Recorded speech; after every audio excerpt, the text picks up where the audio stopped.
Hello friends, તો આજે આપણે બનાવીશું મમરાની ચીક્કી. ખૂબ જ સરળ રીતે અને તરત જ થઈ જાય એ રીતની મમરાની ચીક્કી આજે આપણે બનાવીશું. આપણે ઓછા ઇન્ગ્રીડિયન્ટ્સની અંદર આપણે આ ચીક્કી બનાવીશું.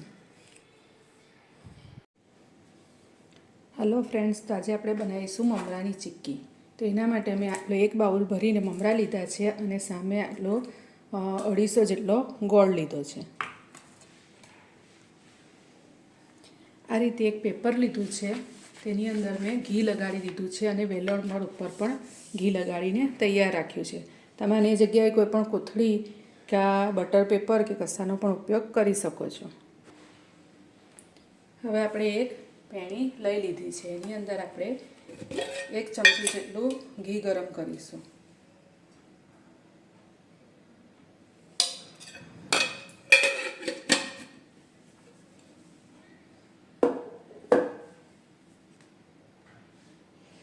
ઘી ગરમ થાય એટલે આપણે એની અંદર ગોળ નાખી દઈશું.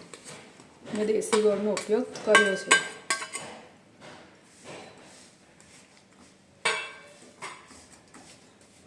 ગોળને ધીમા ગેસે આપણે પીગાળી લઈશું. જ્યાં સુધી એનો પાયો બરાબર ના થાય ત્યાં સુધી આપણે એને પીગાળી લઈશું.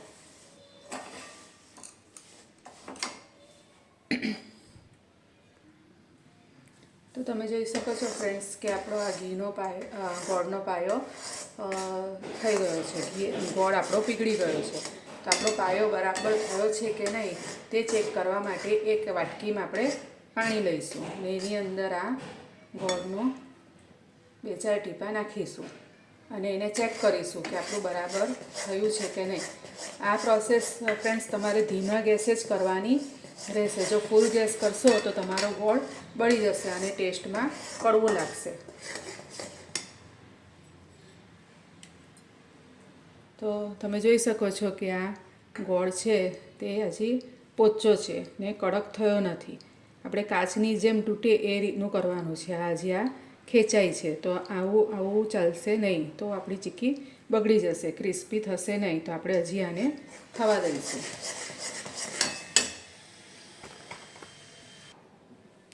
તો તમે જોઈ શકો છો ફ્રેન્ડ્સ કે આપણો પાયો થઈ જવા આવ્યો છે, એનો કલર પણ ચેન્જ થઈ ગયો છે. તો આપણે ફરીથી એક વાટકીમાં પાણી લઈને એનો પાયો ચેક કરશું કે બરાબર છે કે નહીં. પાણીમાંથી કાઢીએ આપણે તો એ કાચની જેમ તૂટે એ રીતનું જો થયું હોય તો આપણે સમજવાનું કે આપણો પાયો બરાબર થઈ ગયો છે. ને આને ફ્રેન્ડ્સ જરાક પણ છોડતા નહીં, એને સતત હલાવતા જઈને કરજો, નહીં તો તમારો ગોળ બળી જશે, તો ટેસ્ટમાં કડવું લાગશે. તો જો તમે જોઈ શકો છો આ કાચની જેમ તૂટી રહ્યું છે, એકદમ સરસ. હા, અવાજ આવે એના પરથી ખ્યાલ આવે કે આ બરાબર તૂટી રહ્યું છે. તો હવે આપણે એની અંદર જે મમરા કરીને રાખ્યા છે તે નાખીને હલાવી દઈશું.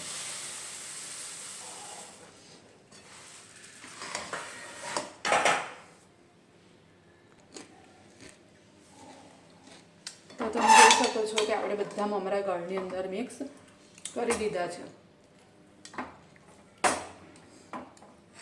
હવે આપણે એને આ ઘી ચોપડેલા પેપર ઉપર લઈ લઈશું ને એને ફટાફટ વણીશું.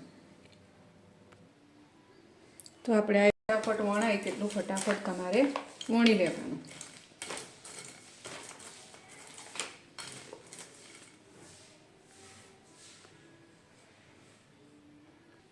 તો ફ્રેન્ડ્સ તમે જોઈ શકો છો કે આ મેં અને ફટાફટ વણી લીધું છે. હવે આ ગરમ છે થોડું, ત્યાં સુધી જ આપણે એની અંદર કાપા પાડી લઈશું. જો આપણે અત્યારે આ કાપા નહીં પાડીશું તો પછી ગમે તેમ તૂટશે, પ્રોપર શેપમાં આવશે નહીં.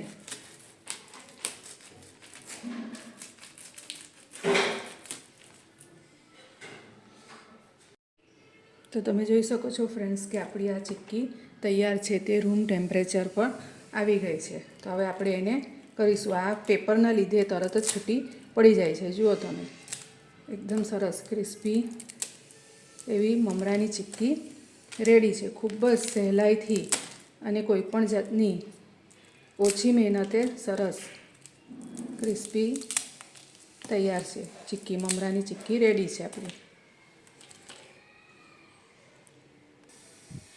તમે જોઈ શકો છો આપણી એકદમ સરસ ક્રિસ્પી ને સરસ એકદમ મમરાની ચીક્કી રેડી છે.